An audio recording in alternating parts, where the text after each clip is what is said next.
Office में बैठे विनोद के फोन पर मैसेज आया। उसने फोन उठाकर देखा, उसका दिमाग घूम गया।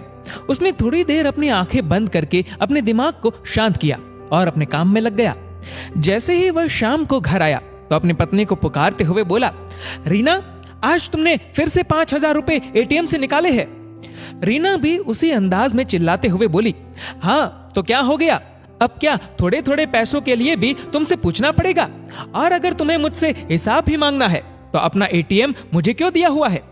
विनोद थोड़ा शांत होकर बोला, अरे मैं हिसाब के लिए नहीं पूछ रहा हूँ, लेकिन अभी 2 दिन पहले ही तो तुमने रुपए निकाले थे और ऐसा तो कुछ बड़ा सामान भी नहीं आया अपने घर कि अचानक से तुम्हें 5,000 रुपए की जरूरत पड़े।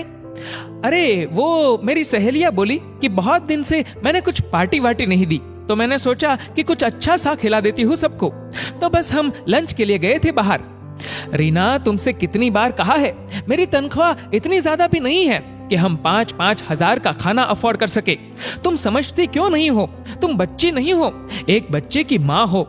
वह सब तुम्हें पागल बनाती है और तुमसे ही पैसे खर्च करवाती है। मुझे तो याद नहीं है कि तुम्हारी कौन सी सहेली ने लास्ट टाइम तुम्हें पार्टी दी थी। तुम तो बस रहने दो, मेरा एक स्टेटस है, सहेलियों में मेरी इज्जत है जो तुम नहीं समझोगे, रीना बोली। विनोद और ज्यादा बहस में नहीं पड़ना चाहता था। वह रोज रोज के खर्च से परेशान हो गया था।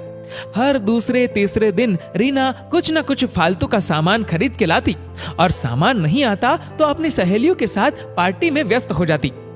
उसने कई बार समझाया भी, मैं तुम्हें सामान के लिए मना नहीं कर रहा हूँ, पर जितना खर्चा तुम अपने कपड़ों और मेकअप पर करती हो वह भी बिना मतलब के, बिना किसी पार्टी या फंक्शन के। इतने में तो हम कोई घर का अच्छा सा कोई सामान खरीद ले।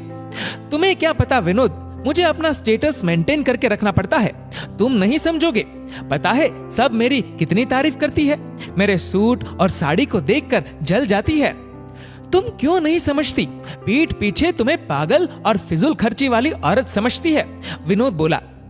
तो मैं तुम्हें हमेशा फिजूल खर्च करने वाली ही लगती हूँ। मुझे तुमसे कोई बात नहीं करनी। और सुनो, इस बार हम रौनक का जन्मदिन ग्रैंड तरीके से मनाएंगे। सब लोग बोल रहे हैं कि रीना, तुमने काफी वक्त से एक अच्छी सी पार्टी नहीं दी। मेरा अभी इतना बजट नहीं है कि हम बड़ी पार्टी कर सके। रौनक के दोस्तों को और अपने कुछ खास लोगों को घर बुलाकर पार्टी कर लेंगे। मुझे कुछ नहीं पता विनोद, तुम्हारे पास तो कभी पैसे होते ही नहीं है।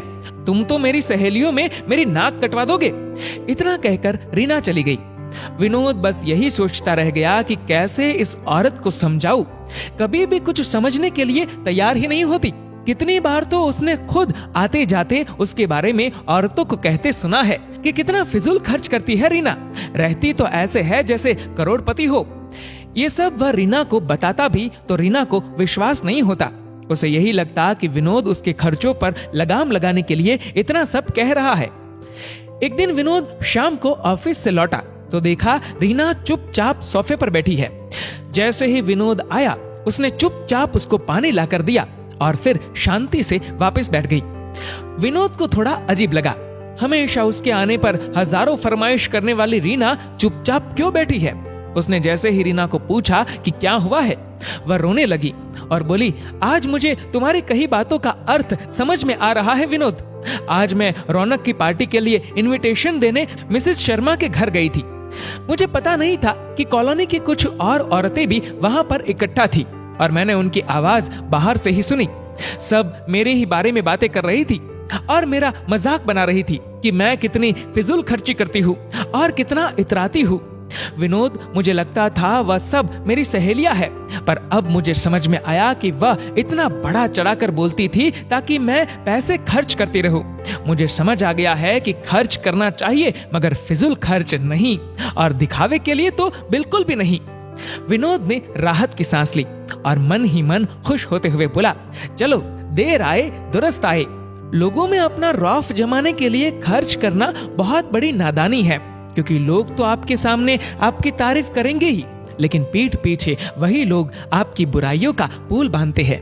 दोस्तों, इस वीडियो को लेकर आपकी क्या राय है नीचे कमेंट करके जरूर बताएगा। और अगर आपको वीडियो अच्छा लगा हो तो इस वीडियो को लाइक करेगा, शेयर करेगा ज्यादा से ज्यादा लोगों तक, और ऐसे ही और भी इंस्पिरेशनल वीडियोस के लिए सब्सक्राइब करें हमारे यूट्यूब चैनल को और फेसबुक पर फॉलो करें हमारे पेज को। धन्यवाद।